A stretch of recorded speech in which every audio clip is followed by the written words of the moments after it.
stop memorizing syntax and start learning how programming actually works. We want to first look at this important slide where we saw that the difference between compiling versus interpreting is that compiling takes the source code and it translates it all before execution, while the interpreter's going to translate it along the way, essentially line by line. That's kind of why it's so good for data analysis and debugging. Along the way, make sure that you comment the pros and cons versus each that we'll be able to easily note as we describe the difference between compilers and interpreters. It's also important to note that we can think of compilers and interpreters as programs. That's all they are. They are just programs that we use for turning source code or other language that we wrote into code that the computer can read, which is machine code or binary object files, essentially. And we'll first see that compilers translate all of this code before execution, while the interpreters are doing this all at runtime, line by line, which is why we use it for the data analysis again.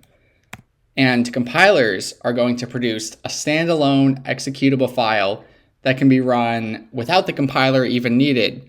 So what's nice about this is that you can have it all done and good to go, and you can just run your code whenever you want. But the problem is that you can't do this when you're trying to debug or move super quickly throughout your code and your process, especially if you're using AI with it. And this is where interpreters come in, where they execute the code directly, line by line, rather than through a single executable file at the end. And then lastly, compilers are going to have fast execution because of this pre-translation. So although our interpreters gave us the benefit of being able to execute the code line by line, the compiler will be nice because it doesn't have to read our source code line by line. It's already been read and it can just be run ASAP, just like that, while our interpreters are going to be translated at runtime line by line. So what do we think about all that?